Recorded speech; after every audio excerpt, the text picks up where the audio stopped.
O fim da era Dorival na seleção brasileira. Dorival Júnior foi hoje demitido e está fora do comando do Brasil. O dia 25 de março de 2025 vai ser para sempre lembrado. Ou pelo menos por muito tempo ficará marcado à mesma prateleira do 7-1 na mente e coração do torcedor brasileiro. Não apenas pelo placar, a escola argentina de futebol, atual bicampeã da América e campeã do mundo, nessa última terça mostrou a diferença de nível entre os projetos dos dois países, da forma que foi, reafirmando inclusive a nível institucional e político a seriedade que tem faltado à CBF no trato e ordem com a nossa seleção, a única pentacampeã do mundo no futebol.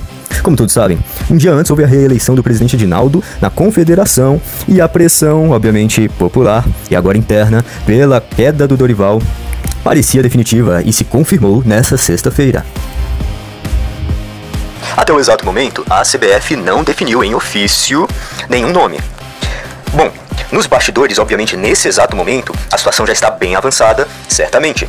Carlo Ancelotti, ele seguia sendo um dos nomes mais cotados e sim, o plano A ou o B da seleção. Mas o processo se dificultou ainda mais, tendo em vista que o Ancelotti ainda hoje deu uma coletiva e negou, aparentemente. O que já era difícil tendo em vista a situação do italiano no comando do Real Madrid a ser renovada, inclusive para 2026. Abel Ferreira, sim, um segundo nome. Ele perdeu ontem a final do Campeonato Paulista, como vocês, torcedores, acompanharam, e abriu ainda mais a possibilidade e discussão para os que colocavam seu nome como potencial substituto do Dorival. Tite era uma opção? Sim, chegou a ser cotado em algumas avaliações feitas, mas apenas pelo retrospecto trazer de volta um treinador que sim, teve uma boa fase na seleção, estabeleceu uma constância de vitórias e bons números a longo prazo, mas que perdeu 2 Copas do Mundo de uma forma decepcionante. Eu não acredito nisso, e não já acreditava. Felipe Luiz, novato e promissor ao cargo de treinador, sim.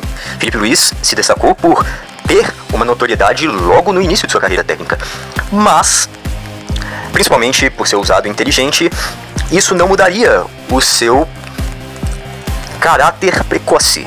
E o caráter precoce aqui pesaria demais, principalmente com relação ao cargo da seleção brasileira, principal time representante do futebol brasileiro, não é mesmo? É muito cedo.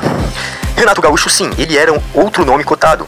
Ele é conhecedor, vencedor, mas historicamente falando, pois no retrospecto recente não tem um bom histórico nesse sentido recente da apregoação do futebol brasileiro, né? Mesmo no futebol brasileiro, Renato Gaúcho, que tem uma grande história, uma grande representatividade principalmente para os gremistas, ele não tem tido uma boa fase enquanto treinador. André Jardine, como interino, por quê? Porque existia e existe até o dado momento do vídeo que André Jardine assumiria como interino, por já ser conhecido da CBF como sendo campeão olímpico e é cotado então para uma possível transição, seria prevista, no caso, para a data FIFA, certo? Tendo em vista que, até a data FIFA, você não teria um respaldo perfeito de fixação de nome. Ou seja, a única certeza seria para após o Mundial de Clubes, sendo que uma data FIFA ainda há de ser jogada antes dele. Como a seleção chegará nessa data FIFA? Essa é a grande questão do momento. E por último, e o grande favorito, comentado por todos os especialistas e analistas até agora, para guiar a seleção até 2026, Jorge Jesus. Muito vencedor, o mais experiente de todos os cotados, com relação a não só idade, mas sim também experiência no futebol. E a relação entre experiência e vitória, inteligente. Ele quer o posto, ele sabidamente quer o posto e deixou publicamente sabido, além de ser amado no futebol brasileiro, onde se tornou o ídolo do Flamengo, notoriamente campeão de tudo. E sim, Jorge Jesus segue sendo o grande favorito para assumir. E claro, seria histórico, seria incrível tê-lo no comando da seleção, tendo em vista que sim, todos os atributos, inclusive os logísticos, se encaixam para a seleção brasileira.